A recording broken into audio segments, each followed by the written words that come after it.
This is my dad's C10. I learned to drive in this truck.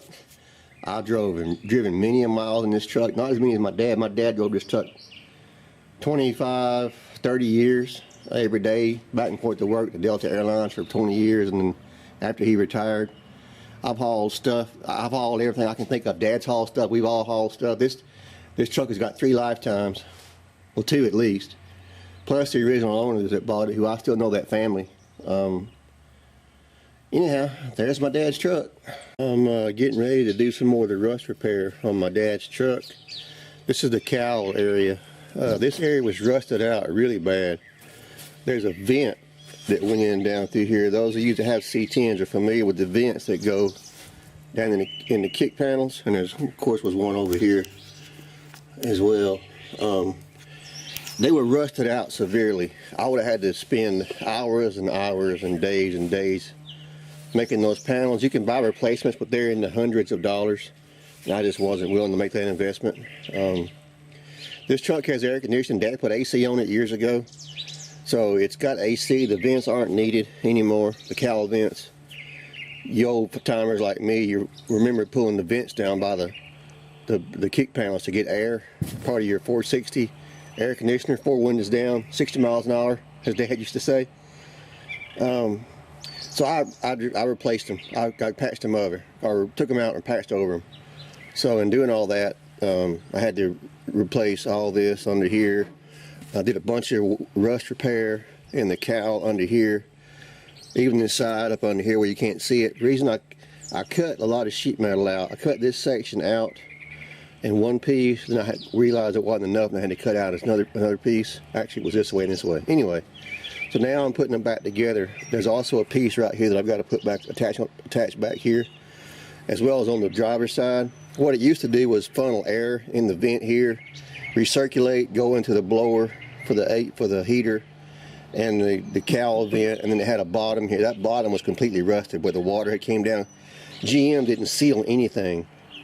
The body seams, body lines, none of this stuff on here was sealed. So I've sealed back everything that can leak and let water in. So hopefully, 50 years from now, this truck may have a little bit of rust on it again, but nothing like I had to repair on it this time around.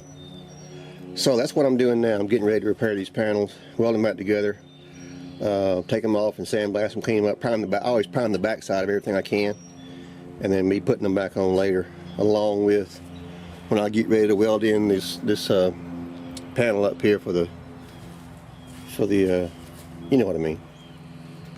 This is the driver's side. Again, the vent, I put a new panel in here. Did a bunch of rust repair all up under here. This is another panel I had to cut out.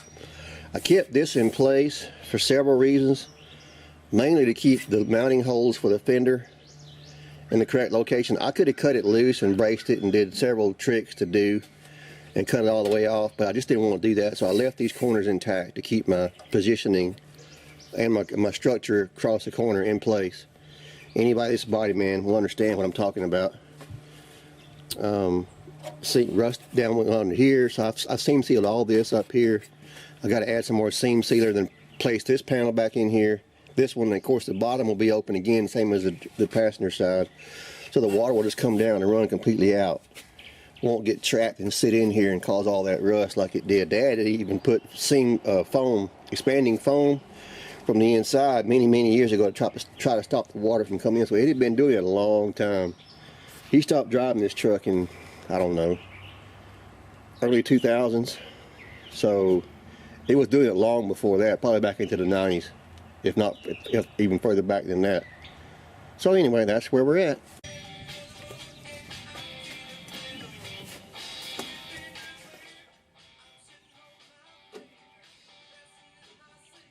So now I'm going to start welding these 2 pieces back together. The 2 pieces that I cut out of the cowl when I was doing rust repair back behind the cowl and down the A-pillar where I needed to get access. I got them on the truck, clamped in place, and then I'm using the little stitch magnets. I think I bought those from Eastwood. They're little rare earth magnets. They're pretty strong magnets to help hold things in place, and just start putting some tacks to get it tacked back together. Then as I go, I'll tack it. Oh, here I had to adjust my welding helmet. My auto darkening wasn't set for being outside. But just start out with small tacks, getting everything in place. Then once I do that, I'll start stitch welding it together just in short, short little welding bursts.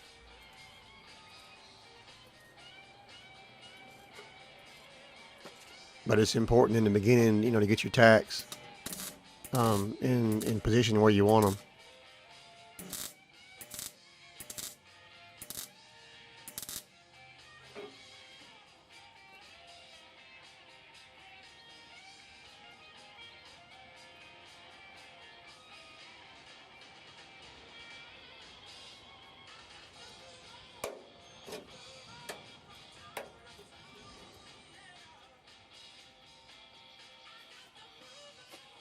Welding on the truck like this is good because you're able to put things in place where they go. Well, if I had them on the bench, the metal will just have the ability to creep and crawl, and it's going to shrink and warp, while you're welding. So welding it in place helps out a lot.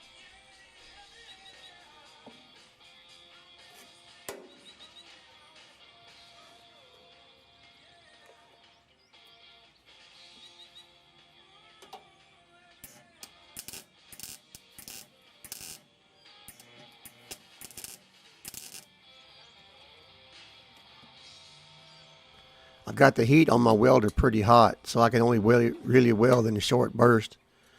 Need to do that to get penetration. If I turn the heat down where I wouldn't burn through, then I wouldn't get penetration. So it's kind of it's a juggling act on this rusty old sheet metal to pick out, to decide how hot or not to weld it.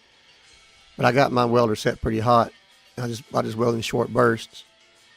And if it starts to burn through, I either stop welding shorter duration and turn the heat down a little.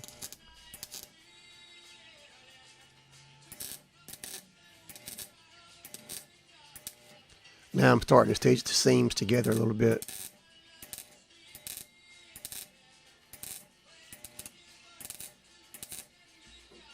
Some of these tacks may seem awful short, and they are.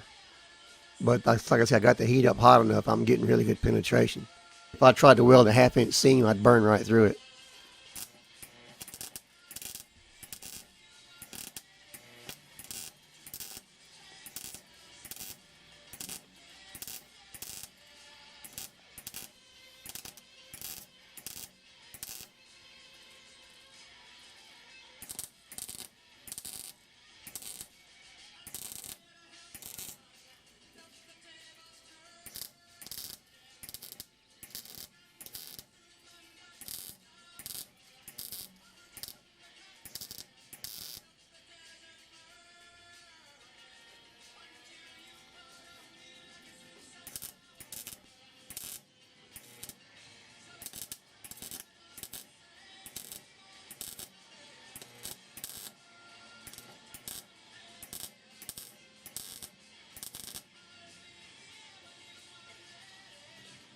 So once I get these two pieces welded back together, I'll take them off the cowl, sandblast them in my blast cabinet, prime the backside, and get them ready to weld back on permanent.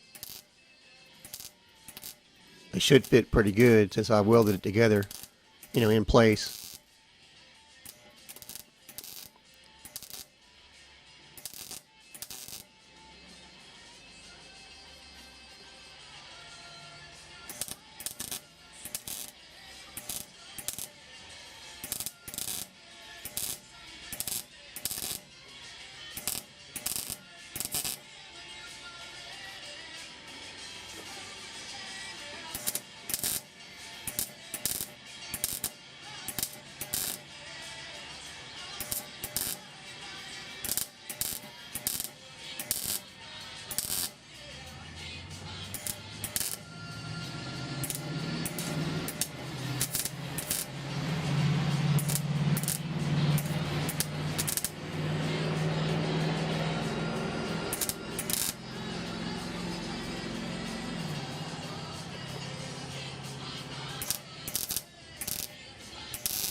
So I got that tack back together, or welded back together.